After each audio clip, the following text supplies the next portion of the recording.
श्री गुरुदेव दत्त। నమస్తే, welcome to Suman TV. నేను పద్మిని. ప్రస్తుతంతో పాటు శ్రీ చక్రదత్త శ్రీపాద శ్రీ సాయి పీఠం వ్యవస్థాపకురాలు శ్రీమతి శ్రీలలిత గారు మనతో పాటు ఉన్నారు. మాట్లాడదామమ్మా. నమస్తే అమ్మా. జై గురుదత్త. జై గురుదత్త. ఎలా ఉన్నారు? బాగున్నాను. చాలా చాలా సంతోషం మరొక్కసారి మీ సమయం ఇస్తున్నందుకు. సత్యయుగ స్థాపన కోసం కోటి శ్రీచక్ర ప్రతిష్ట అనేది ఖచ్చితంగా జరగాలి అనేది మీరు చెప్తూ ఉన్నారు. పలు వీడియోలో మనం మాట్లాడుకుంటున్నాం. సో ఆల్రెడీ దానికి సంబంధించి హైదరాబాద్లో కూడా తమ చేతుల మీదుగా శ్రీచక్రార్చన చేసుకునే విధానాన్ని ఒకటి ప్రవేశపెట్టబోతున్నారు, చేయబోతున్నారు, ఆరాధన చేయబోతున్నారు, చేయించబోతున్నారు. ఈ కార్యక్రమం గురించి ఒక్కసారి విపులంగా. శ్రీపాద శ్రీవల్లభని మహాసంకల్పం, ఆయన ఆజ్ఞ మేరకు కోటి శ్రీచక్ర ప్రతిష్టాపన కార్యక్రమం మన కంచి పీఠంలో శ్రీచక్ర దత్తపీఠంలో జరగాలనేది ఆయన మహాసంకల్పం. అయితే ఆ కోటి శ్రీచక్ర మహాయజ్ఞంలో భాగంగా ఇక్కడ భాగ్యనగరంలో హైదరాబాద్లో బిహెచ్ఎల్లో శ్రీ శ్రీ శ్రీ గణపతి సచ్చిదానంద స్వామీజీ వారి ఆశ్రమంలో రాబోయే ఫిబ్రవరి 28వ తారీఖున 1వ తారీఖున ఈ శ్రీచక్ర పూజలు జరగనున్నవి. అయితే 28వ తారీఖున అనఘాలక్ష్మి దత్తాత్రేయుల వారి కళ్యాణం కూడా ఉంది. ముందుగా కళ్యాణం మరుసటి రోజు శ్రీచక్ర పూజలు అన్నమాట. సో కళ్యాణంలో పార్టిసిపేట్ చేయాలంటే పార్టిసిపేట్ చేయొచ్చు, లేదా ఓన్లీ శ్రీచక్రంలో పార్టిసిపేట్ చేయాలనుకుంటే అది కూడా చేయొచ్చు. అసలు రెండిట్లో కూడా ఓకే. ఎప్పుడు మొదలవుతుంది, ఎలా, దాని గురించి ఒకసారి చెప్పండి.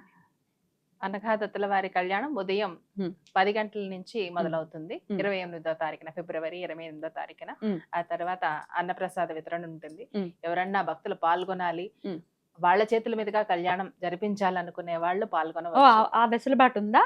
ఎలా అంటే చదువుతారా, లేకపోతే ముందుగా రిజిస్ట్రేషన్ చేసుకుంటే వాళ్ళ పేరు, నక్షత్రం, గోత్రాలతో పాటు కళ్యాణంలో కూర్చోబెడతాం వాళ్ళు కూడా.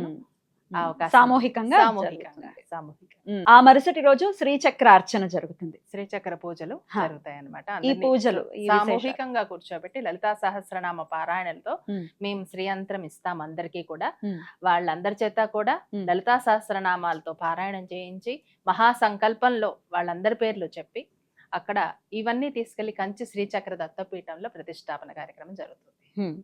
ఇలా వారి చేతుల మీదుగా శ్రీచక్ర పూజ చేసుకుని ఆ యంత్రాన్ని గనక ప్రతిష్ఠిస్తే స్వామి పాదాల కింద ఏవైతే ప్రతిష్ఠింపబడతాయో దానివల్ల వచ్చేటటువంటి ఫలితం ఏమిటండి? మామూలుగా ఏదైనా గుడి మందిరానికి గాని ఏదైనా కైంకర్యం చేసుకుంటే అది చాలా రెట్ల ఫలితాన్ని ఇస్తుంది, వాళ్ళ వంశాభివృద్ధిని ఇస్తుంది అని చెప్తూ ఉంటారు.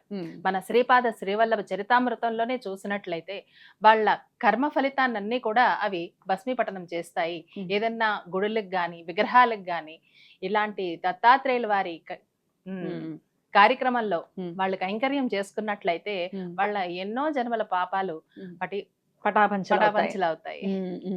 అట్లానే కాకుండా ఏదో ఏదో పరిహారాలు చేస్తూ ఉంటారు కదా, ఆ పరిహారాలన్నీ కూడా ఒక్క చిన్న సులభప్రాయంగా ఆయన వాటి నుంచి విడుదల చేస్తాడు. ఎంతో మంది శ్రీచక్రార్చన పూజల్లో పాల్గొంటూ వాళ్ళ కోరికలు తీరాయని, వాళ్ళ కష్టాలు తీరాయని చెప్పి చాలా మంది భక్తులు ఫోన్ చేసి చెప్పడం జరుగుతుంది. ఇదివరకు కూడా జరిగాయి. ఎక్కడెక్కడ జరిగాయండి? తణుకులో జరిగాయి, పిఠాపురం శ్రీ శ్రీ గణపతి సచ్చిదానంద స్వామీజీ వారి ఆశ్రమంలో జరిగాయి, తణుకులో జరిగాయి, అట్లా చెన్నైలో జరిగాయి, అట్లా ఆంధ్రప్రదేశ్ లో ఒక 4-5 రాష్ట్రాల్లో జరిగాయి అన్నమాట. పలు చాలా సార్లు జరిగిందనమాట ఈ అర్చన. అయితే అవన్నీ సేకరిస్తూ ఉన్నారు, ఇంకా క్రమంలో ఉన్నారు కదా, ఎందుకంటే కోట్ అవ్వాలి కదా, అందుకని ఈ భాగ్యాన్ని అందరికీ అందిస్తున్నాం. ఖచ్చితంగా. అయితే ఈ శ్రీచక్ర పూజలో మనం పార్టిసిపేట్ చేయాలి, పాల్గొనాలి అనుకుంటే కనుక ఏమైనా ఉంటాయంటే భార్యాభర్తలే రావాలి, లేకపోతే ఒక్కళ్ళైనా, ఇటువంటివి ఏమైనా ఉన్నాయండి? భార్యాభర్తలే రావాలని లేదు, ఎవరైనా రావచ్చు. ఒంటరిగా పెళ్లి వాళ్ళు కూడా వాళ్ళు వాళ్ళ పెళ్ళవ్వాలి అంటేను అట్లా అనగా దత్తుల వారి కళ్యాణంలో కూడా పాల్గొనొచ్చు. ఖచ్చితంగా. అయితే ఇప్పుడు కొంతమంది ఇళ్లలో మనం చూస్తూ ఉంటాము, భర్తకేమో ఇష్టం ఉండదు, భార్యకేమో వెళ్ళాలి, అర్చన చేసుకోవాలి, పూజలు అవి చేసుకోవాలి అని కొన్ని ఇళ్లలో ఇటువంటి పరిస్థితి ఉంటుంది. మరి ఇట్లా ఉన్నప్పుడు ఎట్లా, ఓన్లీ వైఫై వచ్చి చేసుకోవచ్చా? ఖచ్చితంగా చేసుకోవచ్చు. మరి కాంచీపురంలోనే స్వామివారికి ఈ ప్రతిష్ట చేయటం కానీ దీని వెనకాల ఉన్నటువంటి రీజన్ ఏంటండి? కాంచీపురం భూమండలానికి నాభిస్థానం. తల్లి గర్భంలో నుంచి బిడ్డకి నాభిస్థానంలో నుంచే కదా, ఆ బొడ్డు నుంచే కదా ఆ ధాతువులన్నీ అంది ఆ బిడ్డ పోషణకి తోడ్పడుతుంది. అలాగే ఇక్కడ సత్యయుగ స్థాపనకి శ్రీపాద శ్రీవల్లభ స్వామి ఎన్నుకున్న క్షేత్రం కాంజీపురం. అయితే ఆయన అవతారం తీసుకున్న ప్లేసు పిఠాపురం. ఆయన అవతారం చాలించిన ప్లేసు, దర్బారు చేసిన ప్లేసు కురువాపురం. ఇప్పుడు సత్యయుగ స్థాపనకి కాంజీపురం 3 పురాలే. ఆయన 3 పురాలను ఎన్నుకున్నాడు. ఆయన అవతారం తీసుకోవాలన్నా, ఆయన దర్బారు చేయాలన్నా, ఆయన అవతారం చాలించాలన్నా, మళ్ళీ సత్యుగం స్థాపించాలన్నా కూడా అటువంటి పుణ్యక్షేత్రాలనే ఆయన ఎన్నుకునడం జరిగింది. ఓకే, అందుకనే అక్కడ స్వామివారు వేయించేస్తున్నారని చెప్పుకోవచ్చు. అయితే స్వామివారి 16 అడుగుల పంచలోహాల విగ్రహం కూడా అక్కడ ప్రతిష్ఠింపబడుతోంది. దాని గురించి కూడా ఒక్కసారి చెప్పండి. శ్రీపాద శ్రీవల్లభ స్వామి 16 అడుగులు పంచలోహ విగ్రహాలతో చేయించమని చెప్పి ఆజ్ఞాపించడంతో అక్కడ ధ్యాన మండపంలో 16 అడుగుల శ్రీపాద శ్రీవల్లభ స్వామి పంచలోహ విగ్రహం కింద అక్కడ లలితా త్రిపుర సుందరి కింద ఈ కోటి శ్రీ చక్రాలు ప్రతిష్ఠించడం జరుగుతుంది. ఎందుకంటే ఆ లలితా పరమేశ్వరికి దత్తుల వారికి భేదం లేదు. అమ్మే అక్కడ పురుష రూపంలో దత్తుని రూపంగా ఉంది, గురు రూపిణిగా ఉంది.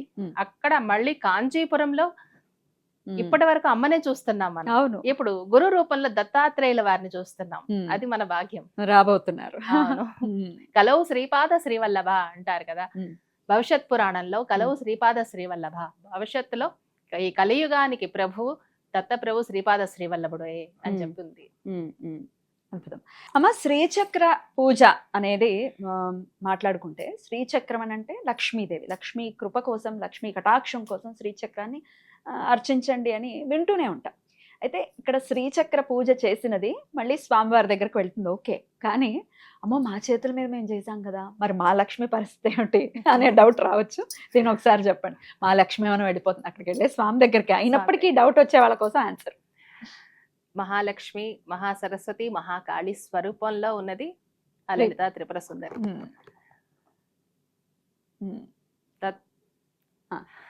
బ్రహ్మ విష్ణు మహేశ్వరుల రూపంలో ఉన్నది ఆ దత్తాత్రేయుల వారు.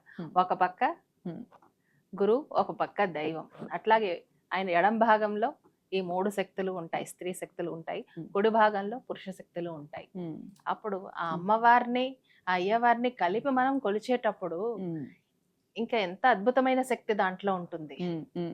తర్వాత నిత్య పూజలు కూడా అందుకుంటాడు స్వామి. ఇప్పుడు మన ఇంట్లో ఉంటే మనం చేయొచ్చు, చేయలేకపోవచ్చు. అనఘా లక్ష్మి అంటే మన పాపము పోగొట్టేది అని అర్థం. అనఘ అంటే పాపము పోగొట్టేది అని చెప్పి. అంటే మనం ఇప్పుడు పడుతున్న కష్టాలన్నీ కూడా మనం చేసుకొచ్చిన పాప ఫలితంగానే కదా మనం అనుభవిస్తున్నాం. ప్రారబ్ధ కర్మలే కదా అనుభవిస్తున్నాము. మళ్ళీ ఆ సృష్టికే మూలమైన ఆ ఆదిలక్ష్మి, మహాలక్ష్మి. లక్ష్మి వేరు, మహాలక్ష్మి వేరు. అవునా, ఏమిటి డిఫరెన్స్? లక్ష్మి మహాలక్ష్మి, అనఘాలక్ష్మి. మహాకాళి, కాళి మహాకాళి, సరస్వతి మహాసరస్వతి, ఇలా ఉంటుందన్నమాట. అయితే ఆ మహా శక్తికే మనం ఇప్పుడు ఆరాధన చేస్తున్నాం. అప్పుడు ఆ ఎనర్జీ అంతా కూడా మనలోకి ఆహ్వానించుకుంటున్నాం అన్నమాట. అనఘాలక్ష్మి స్వరూప దత్తాత్రేయ స్వామి ఖచ్చితంగా మిమ్మల్ని అందరినీ దీవించి ఆ పాప విముక్తుల్ని చేసి మనకు ఆ లక్ష్మీ కటాక్షాన్ని అందిస్తాడు. ఇక్కడ మనం చేసేది అనఘాలక్ష్మి దత్తాత్రేయుల వారి శ్రీచక్ర దత్తపీఠానికి ఈ శ్రీచక్రాన్ని మనం ఇస్తున్నాం. అద్భుతం. ఏదైనా సరే మనం ఒకటిస్తే ఆయన 1000 తిరిగి ఇస్తాడు. ఇటువంటివన్నీ పెట్టుకోకూడదు, మా లక్ష్మి వెళ్ళిపోతుందా డెఫినెట్ గా డౌట్ వస్తుంది. ఎందుకంటే శ్రీచక్రం కాబట్టి, వేరే ఏ అర్చన అయినా కానీ ఏమో, కానీ శ్రీచక్రం అనేసరికి అమ్మ మా లక్ష్మీదేవేమో. ఇప్పుడు మామూలుగా ఏదైనా గిఫ్ట్స్ చేసేటప్పుడు కూడా లక్ష్మీదేవి పటాలు ఇవ్వడానికి ఇష్టపడరు, లక్ష్మి వెళ్ళిపోతుందేమోనన్న ఫీలింగ్ ఉంటుంది, సెంటిమెంట్ కదా. రైట్.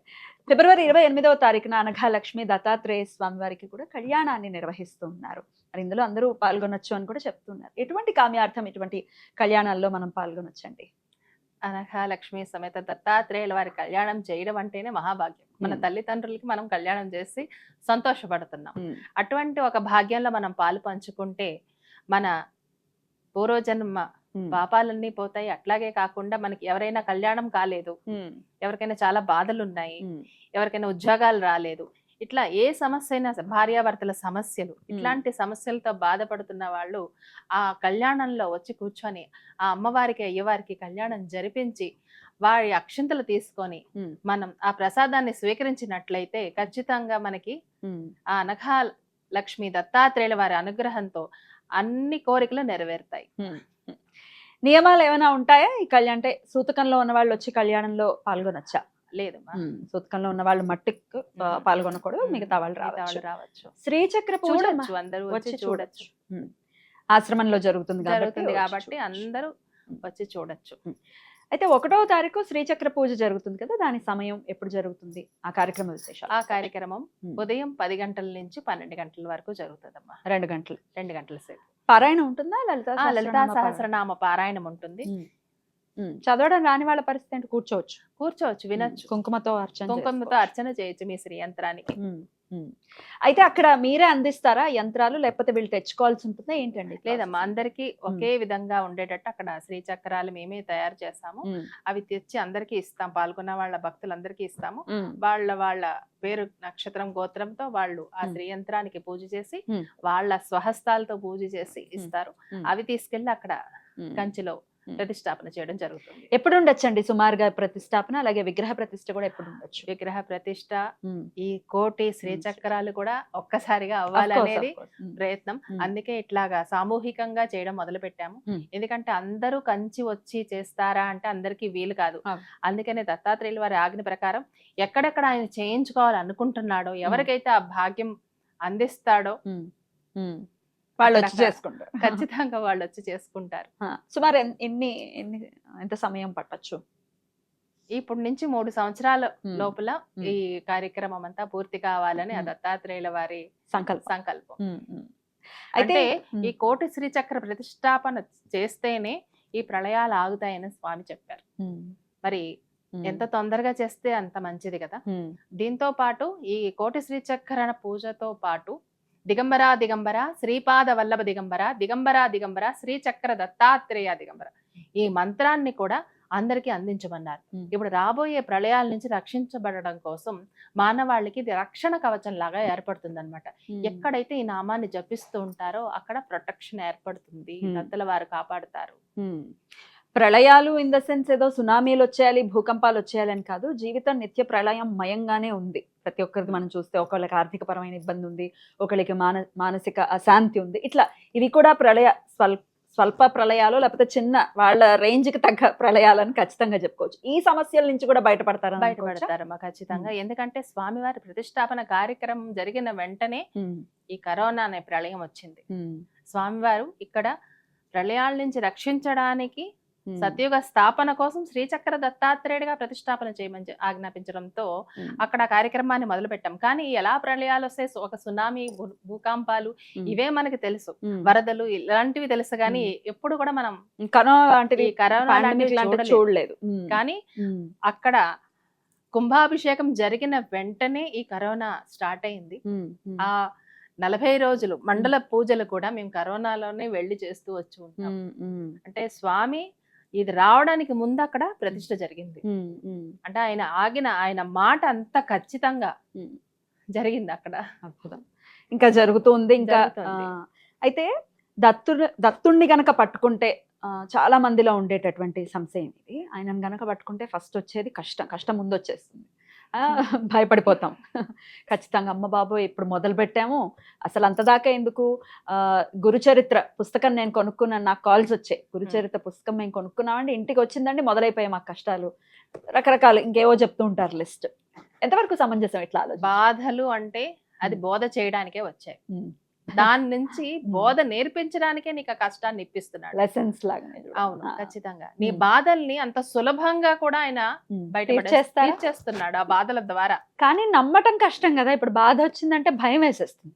బాబో ఎందుకు వచ్చింది? అసలే ఒక ఎట్లా ఉందంటే ఒక మంచి ప్రచారం జరిగిపోయింది స్వామికి. నిష్ఠ అంటే నిష్ఠాగరిష్ఠుడు దత్తాత్రేయ స్వామి, ఆయన జోలికి వెళ్ళొద్దు అని చాలా ప్రచారం జరిగింది. నిజమేనా? అసలు మామూలుగా ఆయన్ని పట్టుకున్న వాళ్ళు ఎటువంటి కష్టాన్ని నుంచైనా ధైర్యంగా ఎదుర్కోగలుగుతారు. అసలు మనోధైర్యం కావాలి కదా దేన్నన్నా ఎదుర్కోవాలంటే. కష్టాన్ని చూసి ఖచ్చితంగా. పారిపోకూడదు కదా, ఆ ధైర్యాన్ని ఇస్తాడు స్వామి.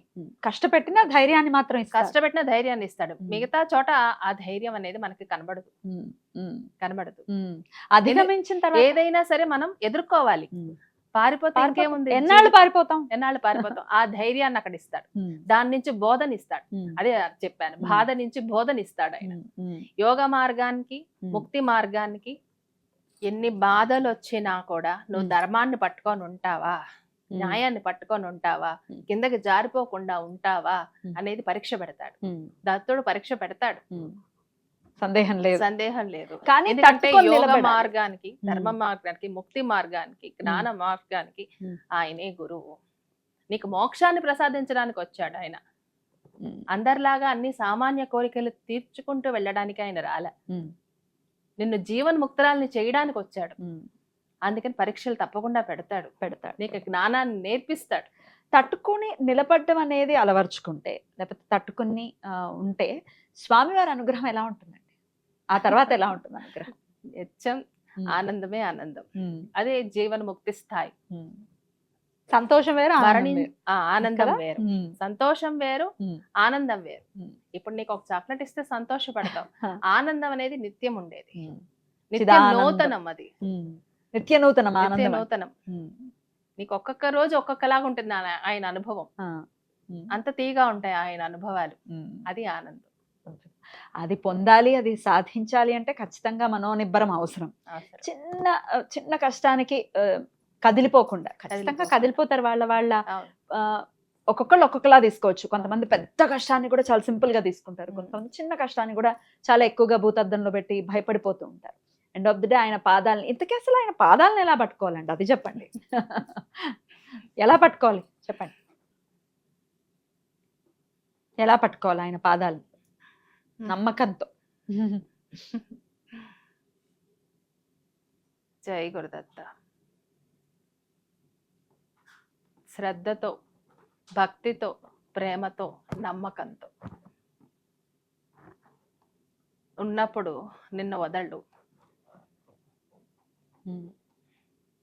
నీలో ఉన్న దత్త స్వరూపాన్ని నువ్వు తెలుసుకోవడానికి ఆయన వచ్చాడు. నామస్మరణ చేస్తే దత్తం అవుతాడు. స్మరణ మాత్రం సంతుష్టన. చిన్న విషయానికే సంతోషపడిపోతాడు. ఆయన తలుచుకుంటే చాలు సంతోషపడిపోతాడు. నువ్వు ఏ పూజలు వ్రతాలు ఏమి చెయ్యక్క అవసరం లేదు. దత్తా దత్తా అని పలకడానికి 1,000,000 జన్మల పుణ్యం కావాలి. 1000 నాలుకలున్న శేషనాగు కూడా ఆయన్ని పలకడానికి, ఆయన గురించి చెప్పడానికి ఆయనకి సరిపోలేదట. అటువంటిది మనం ఎంత దత్తుడి గురించి చెప్పడానికి. ఖచ్చితంగా. కానీ ఎప్పుడు నీ పాప కర్మ అంతా తగ్గుతుందో, పుణ్య కర్మ ఎప్పుడు మొదలవుతుందో అప్పుడే నువ్వు దత్తుడిని పట్టుకోగలుగుతావు. అసలు ఆయన గురించి తెలుసుకోవటం అనేది మొదలు పెట్టాము అంటే ఆయన అనుగ్రహం ఉందని అర్థం. ఆయన భక్తుల్ని ఆయనే ఎన్నుకుంటాడు. ఆయన పని చెయ్యాలంటే కూడా ఆయన అనుగ్రహం ఉంటేనే, ఆయన చేయించుకుంటేనే చేయగలుగుతాం. కానీ నువ్వు చెయ్యాలి, నేను చెయ్యాలి అనుకుంటే ఇది జరిగే పని కాదు, చెయ్యలేం.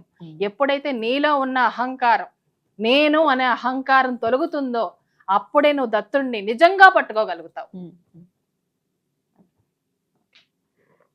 జీవన్ముక్తికి మార్గం అవుతుంది దత్తాత్రేయ స్వామి అనుగ్రహం కనుకుంటే, ఆయన కనుక ఆశ్రయిస్తే అనేది అర్థమవుతున్నటువంటి విషయం. అయితే ఈ 1,000,000 శ్రీచక్ర ప్రతిష్ట ఏదైతే ఉందో దిగ్విజయం అవ్వాలని మనస్ఫూర్తిగా కోరుకుంటున్నాం. హైదరాబాద్ లో జరగబోతుంది రేపు ఫిబ్రవరి 28వ తారీఖున, అలాగే 1వ తారీఖున 2 రోజులు కూడా కార్యక్రమాలు జరుగుతాయి. కాబట్టి ఖచ్చితంగా ఈ పరిసర ప్రాంతాల్లో ఉన్న వాళ్ళు పాల్గొనండి కార్యక్రమంలో. మరి ఓన్లీ హైదరాబాద్ లోనైనా ఇంకా వేరే ప్రాంతాల్లో ఏమైనా వచ్చే అవకాశం ఉందా అంటే ఒకసారి చెప్పండి దాని గురించి కూడా.